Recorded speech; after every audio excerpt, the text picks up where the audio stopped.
하이델베르크 교리문답 16번째 시간입니다. 예전 유럽 개혁교회에서는 한 달에 한 2번 정도는 오후 예배 때 꼭 교리 설교를 했었다고 합니다. 왜냐하면 각종 이단 사상이나 자의적인 성경 해석을 막기 위해 그렇게 하였습니다. 그런 부분에서 우리 구미 상무교회는 새가족 교육도 사도신경으로 5주간 진행하고 있고, 이렇게 하이델베르크 요리문답으로 오후 찬양 예배를 드리고 있기에 건강한 교회, 말씀이 튼튼한 교회일 줄 믿습니다. 제가 지난번 이신칭이라는 제목으로 하이델베르크 교리문답 설교를 할 때 문답을 다 읽어보실 것을 권면드렸었는데, 혹시 읽어보셨나요?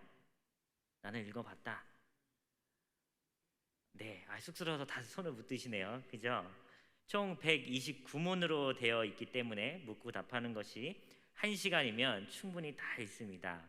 꼭 한 번씩 찾아서 읽어보실 것을 권면드립니다. 이 129문 중에 우리는 이제 86문에 이르렀습니다. 이 전체 하이델베르크는 크게 3가지 주제로 나눠서 설명할 수 있는데, 86문부터는 3번째 주제인 감사에 대한 설명입니다. 이 하이델베르크 전체가 첫 번째 주제는 비참에 대해서이고요. 둘째 주제는 그 비참함에서 어떻게 우리가 구원받을까라는 것에 대한 주제이고, 또 오늘 시작한 이 86문부터는 그 구원받은 우리가 어떻게 감사함으로 나갈까라는 주제로 이 86문부터 129문 마지막까지 이루어지게 됩니다. 제가 설교 준비를 하면서 설교 제목을 이렇게 지어보았습니다. 감사와 선행은 행위적인 것이 아니라 일어나는 것입니다.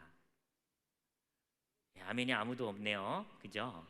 무슨 말인지 잘 모르겠지요. 조금 어려울 수 있을 것 같아요.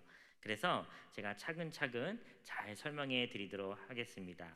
우리는 보통 선행을 행위적인 것으로만 이해할 때가 많습니다.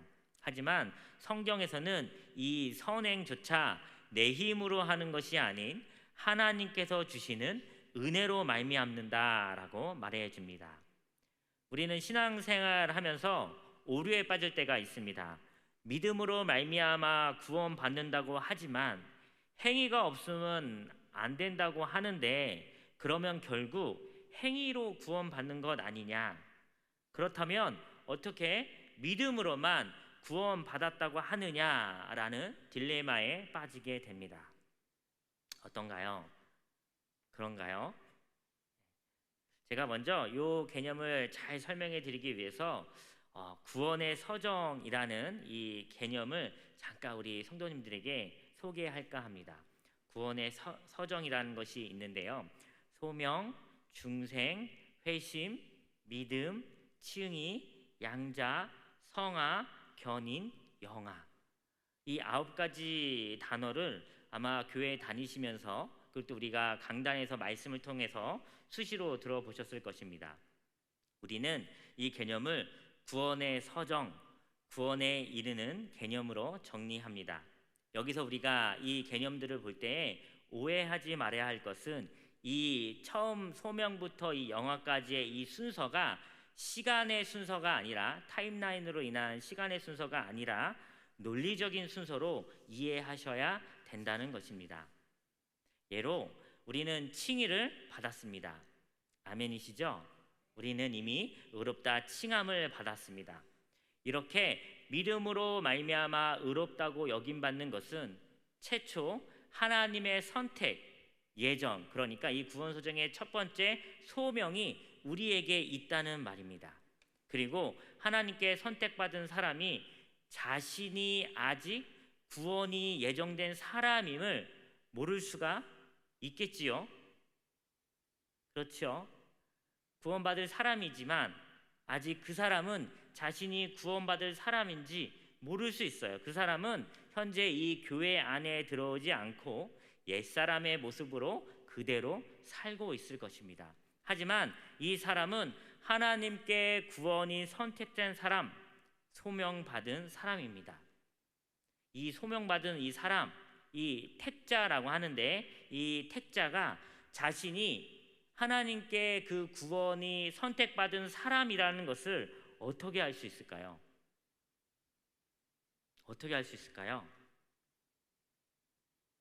들려지는 말씀을 통해, 예배를 통해 자신이 비참한 존재요, 구원이 필요한 성도라는 것을, 죄인 중에 죄인이라는 것을 예배로 말미암아, 하나님의 말씀으로 말미암아 알게 됩니다. 우리는 이렇게 스스로가 그것을 알게 되는 그 순간을 무엇이라고 하냐면 회심했다라고 합니다. 회심한 사람은 당연히 중생한 사람입니다.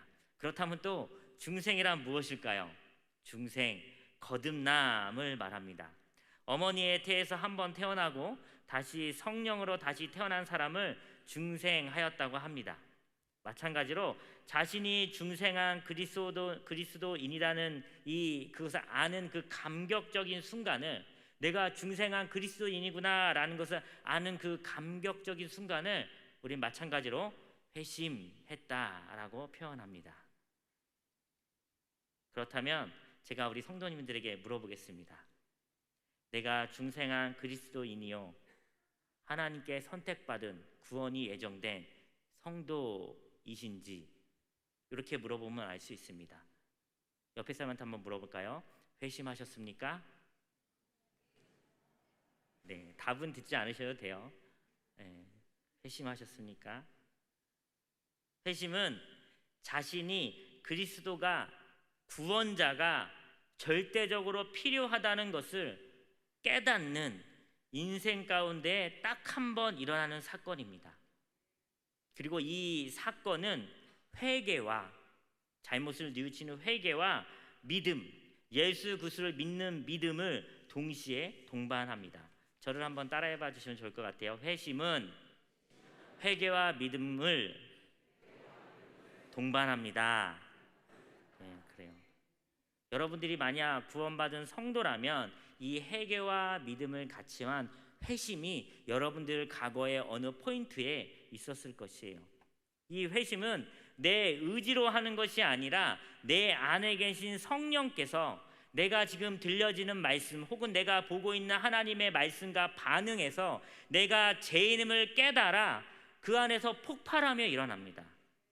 때문에 보통 회심은 큰 회개와 눈물과 죄 용서함을 동반합니다. 회심, 이걸 한자어로 풀면 돌아올 회, 마음 심자입니다. 마음을 돌이키는 것이지요. 전에는 온전히 나만 생각했던 그 옛사람에서 회심, 돌아오는 것이요, 마음이 온전히 하나님을 더욱 사랑하는 새 사람으로, 이제는 하나님만 사랑하겠다고 고백하는 새 사람으로서의 변한, 전환입니다. 우리 구미상무교회는 지난주에 미취학부와 또 며칠 전에 치학부 여름 성경학교가 열정적으로 진행되었습니다. 이제 중등부, 고등부 여호수가 남았지요. 저는 우리 교회의 다음 세대들이 이번 여름 성경학교와 수련회 기간을 통해 이 하나님의 놀라운 회심의 역사가 그들의 마음 가운데 성령님으로 말미암아 폭발적으로 일어나기를 주님의 이름으로 소원합니다. 때로는 이렇게 폭발적으로 일어나기도 하지만 이 회심은 믿음의 역사 가운데 잔잔하게 일어나기도 합니다. 하지만 결국은 내 안에 계신 성령님과 또 내가 말씀 들음 혹은 말씀을 읽음을 통해서 일어나게 됩니다. 혹시 우리 성도님들의 가족 중에 아직 믿지 아니한 가족이 있을까요? 제가 잠깐 말씀 한 구절을 찾아 우리 같이 한번 읽어보도록 하겠습니다. 디모데전서 5장 8절인데요. 우리 같이 한번 화면을 통해 읽어보도록 하겠습니다. 시작. 누구든지 자기 친족, 특히 자기 가족을 돌보지 아니하면 믿음을 배반한 자요 불신자보다 더 악한 자니라. 아멘. 이 구절은 여러분들의 가족들을 믿음의 자리로 초대하라는 말씀이지요. 하나님께서 이미 택하셨다면 말씀 듣는 자리를 통해 회심하고 성령께서 역동적으로 그 안에서 역사하셔서 우리 아직 믿지 않는 가족이 거듭남을 경험하고 중생하여 회심하게 될 줄 믿습니다.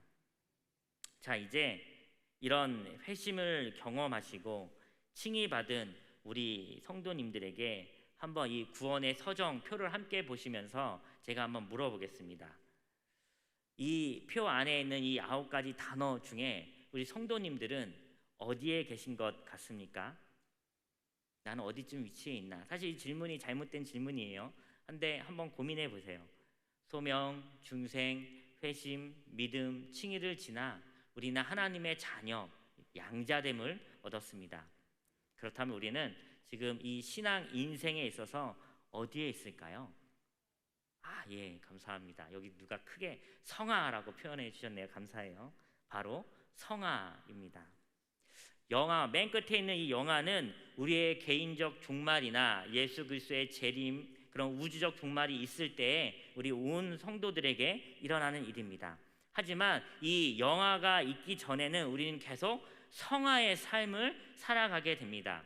이 성화의 삶을 살아갈 때에 우리가 이 아름다운 그리고 이 거룩한 성화의 삶을 살아갈 때에 하나님께서 인내하시고 견디시면서 그 구원의 약속에 근거하여 원성규 네가 죄를 짓지만 또 다시 회개할 것을 내가 믿으며 너의 구원을 유지시켜 주겠다라는 것이 견인입니다. 하나님께서 약속에 근거하여 원성규라는 죄인의 구원을 계속적으로 견디시고 인내하시는 것이지요. 견인되어 성화의 삶을 살아가는 성도 여러분, 이 성도의 삶이 이 하이델베르크 요리응답의 3부 주제인 감사가 되는 것입니다.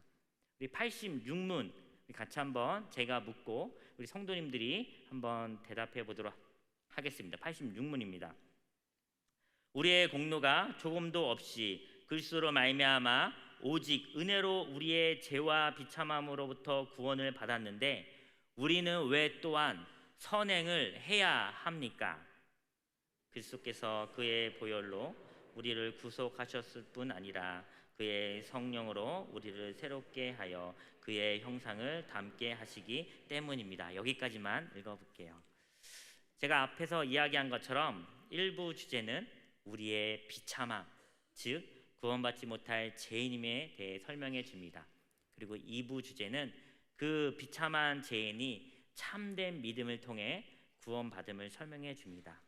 이때 비참한 죄인은 오직 예수 그리스도의 은혜로 말미암아 의롭다 칭함받고 구원받게 됩니다. 우리 다 그런 의롭다 칭함받은 구원받은 성도이지요. 구원을 이미 받았습니다.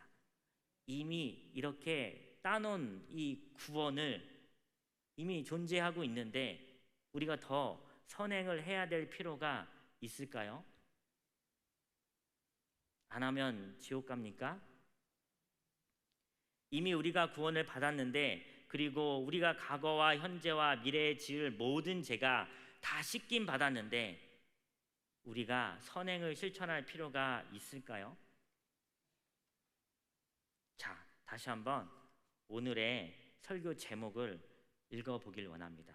주보가 있으시면 주보를 보셔야 되고 감사하게 화면에 나오는데 우리 화면을 통해서 같이 한번 저를 따라서 제가 먼저 읽어볼게요. 감사와 선행은 행위적인 것이 아니라 일어나는 것입니다. 네, 이제 이 설교 제목이 조금 이해가 되시나요? 제가 이 설교 제목을 갖고 굉장히 고민했어요. 왜냐하면 너무 길어가지고 주보에 안 들어갈까봐. 네, 감사하게 주보에 잘 들어가서 우리의 구원은 행위에 있지 않습니다. 또한 우리의 선행도 우리의 행위에 있지 않습니다. 그것은 구원받았기에 일어나는 것입니다. 즉 하나님께서 하나님의 형상을 우리에게 심어 넣으셨기에 십자가에서 죽으시고 부활하신 예수 그리스도께서 우리에게 성령을 보내시어 우리 안에 성령이 거하기에 선행이 일어나는 것입니다. 회심, 이제는 더 이상 날 위해 사는 것이 아니라 하나님을 위해 살겠다고 방향 전환이 일어난 사람은 계속적으로 하나님께 나아가는 삶을 살아갑니다. 역해심은 없습니다. 혹시 다시 나는 나를 더 사랑합니다, 이렇게 역해심에서 살고 계신 분이 계실까요? 뜨끔하시는 분이 있을 수도. 한번 회심을 경험한 사람은 하나님을 위해 살아가게 되어집니다. 하지만 우리는 여전히 연약하고 제 오랜 버릇이 있어 새 사람을 입었음에도 불구하고 죄를 짓습니다. 그런 우리에게 무엇이 필요할까요? 회개가 필요한 것입니다. 회개. 제가 어제 치학부 설교를 몰래 내려가서 뒤에서 말씀 전하는 모습을 지켜보았습니다. 1학년부터 6학년 아이들이 정말 열정적으로 찬양하고 기도하는 모습을 보았습니다. 그런데 그 아이들이 무슨 죄를 그렇게 지었다고 하나님 앞에 그렇게 무릎 꿇고 울면서 기도하겠습니까? 그 작은 아이일지라도 그 마음 가운데 성령님이 계시기에 그 아이들이 회개로 하나님께 나아가는 것이지요. 제가 그 모습을 보면서 참 많이 은혜를 받았습니다. 사랑하는 우리 구미 상목교회 성도 여러분, 회심한 사람은 회개의 삶을 살게 됩니다. 회심한 사람은 회개하는 삶을 살아가게 되어집니다. 더 나은 방향으로 나아가기 위해 늘 자신을 점검하고 조사합니다. 어제보다 오늘이 좀 더 거룩하게 살기 위해 노력합니다. 이 노력하는 이 방향성이 선행이지요. 내 안에 성령님이 계시기에 이 선행이 발현되는 것입니다. 회개가 나오는 것이지요. 우리 87문 제가 읽고 한번 우리 성도님이 답해 주시길 바랍니다. 87문입니다. 감사치도 않고 회개하지 않는 삶을 계속 살면서 하나님께로 돌이키지 않는 사람들도 구원을 얻을 수 있습니까? 결코 구원을 받을 수 없습니다. 성경은 음란한 자, 우상 숭배자, 간음하는 자, 도둑질하는 자, 탐욕을 부리는 자, 술 취하는 자, 욕하는 자, 강도질하는 자나 그와 같은 죄인들은 하나님 나라를 유업으로 받지 못한다고 말씀합니다. 감사도 없고 회개도 없는, 그리고 선행이 없는 이들이 구원을 받을 수 있습니까? 하이델베르크 요리응답에서 명확하고 정확하게 말합니다. 그와 같은 죄인들은 하나님의 나라를 유업으로 받지 못한다. 사랑하는 우리 구미 성모교회 성도 여러분, 우리 성도님들은 다 회심한 성도인 줄 믿습니다. 때문에 늘 회개하며 내 안에 계신 성령님을 의지하여 늘 기도의 자리, 예배의 자리로 나아가셔서 선행을 일으키시는 우리 모든 성도님들 되시기를 주님의 이름으로 소원합니다. 우리 91문도 한번 읽고 답해 보도록 하겠습니다. 그렇다면 이 선행이 무엇인지, 자, 91문 제가 한번 물어보겠습니다. 그런데 선행이란 무엇입니까? 참된 믿음으로 하나님의 율법을 따라서 그리고 그의 영광을 위하여 행한 것만을 선행이라 하며, 우리 자신의 생각이나 사람의 계명에 근거한 것은 선행이 아닙니다. 네, 무엇이 선행이고 무엇이 선행이 아닌지 91문에서 말해주지요. 먼저 선행은 참된 믿음으로 하나님의 율법, 그러니까 하나님의 말씀을 따라서 그의 영광을 위하여 행하는 것이 선행이다 라고 하고요. 선행이 아니라는 것은 무엇이냐면 우리 자신의 생각이나 사람의 계명에 근거한 것은 선행이 아니다라는 것입니다. 세상의 선행과 우리 성도의 선행은 다릅니다. 세상 사람들이 기부도 많이 하고 어려운 사람들도 그들 역시도 돕습니다. 하지만 그 안에 성령님이 안 계시면 하나님 나라에서는 그것은 선행이 아닙니다. 그런데 교회에서도 마찬가지예요. 자기 의를 드러내기 위해서 선심을 쓰는 것 선행이 아닙니다. 자기를 알아주기 위해 큰 헌금을 내는 것 하나님께 바치는 헌금도 아니지요. 교회에서의 선행은 무엇입니까? 내 뜻대로가 아닌 하나님의 뜻대로 하나님이 기뻐하시는 행동을 하는 것이지요. 하나님의 영광을 드러내는 것이 선행입니다. 봉사의 자리에서 성심으로 섬기시는 우리 여러 성도님들이 있으신 줄 압니다. 방송실에서 혹은 교사로 혹은 예배 안내로 혹은 새가족 양육교사로 또 태양벽 콘크리트 위에 주차장에서 뜨거운 열기가 가득한 식당에서 또 제가 언급하지 않은 곳곳에서 봉사하시는 많은 분들이 있습니다. 이 모두가 하나님의 영광을 위해 나아가는 것인 줄 믿습니다. 말씀을 정리하도록 하겠습니다. 하이델베르크 문답은 전체 129문으로 총 3주제로 나눠서 살펴볼 수 있습니다. 제가 이것을 계속 얘기하는 것은 이 129문을 이제는 읽어달라라는 뜻입니다.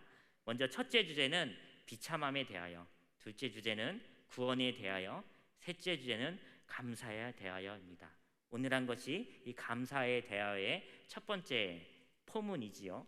비참한 가운데서 구원받은 성도는 하나님께 감사의 삶으로 나아가야 합니다. 이는 바로 성화의 삶입니다. 성화의 삶을 살아갈 때 우리는 선행을 합니다. 왜냐하면 회심을 통해 우리의 삶의 목적과 방향성이 나에게서 하나님으로 바뀌었기 때문입니다. 다음 하이델베르크 요리문답 시간부터는 몇 주간 십계명을 다루고 그 이후로는 주기도문을 다루게 됩니다. 왜 이렇게 진행되는지 궁금하시지요? 네, 감사의 삶, 성화의 삶은 회개와 기도가 필요합니다. 우리가 무엇을 보며 내가 잘못한 것을 알 수 있을까요? 뭘 봐야 알 수 있을까요? 도덕책을 봐야 세상 사람들은 내가 잘못한 것이 무엇인지 알지요. 우리 믿는 그리스도인은 하나님의 말씀, 율법 조항을 내가 알아야 내가 무슨 죄를 지었는지 알 수 있습니다. 그래서 십계명을 이유로 우리 성도 여러분들은 듣게 되어집니다. 회개와 함께 기도가 있어야 감사의 삶, 성화의 삶을 살 수 있습니다. 때문에 회개와 관련된 십계명을 배우고 난 후에 기도의 가장 모범 담화인 주기도문을 하이델베르크에서 다루게 되어지는 것입니다. 우리 엊그제 금요 기도회 때 우리 담임 목사님께서 기도에 대해 많이 강조하셨습니다. 기도에 관련된 2가지 적용 혹시 기억나시나요? 첫째, 기도의 자리를 굳게 지켜라. 둘째, 기도의 지속력을 가져라. 아멘이시죠? 우리 오늘 말씀 제목 한 번만 더 읽고 제가 마치도록 하겠습니다. 오늘 말씀 제목인데요. 자, 우리 말씀 제목 한 번 더 같이 읽을게요. 제가 먼저 읽어볼게요. 감사와 선행은 행위적인 것이 아니라 일어나는 것입니다. 네, 회개와 기도를 통하여 감사의 삶, 성화의 삶을 더욱 사시는 우리 구미 상무교회 모든 성도님들 되시기를 주님의 이름으로 축원합니다. 제가 잠깐 기도하겠습니다.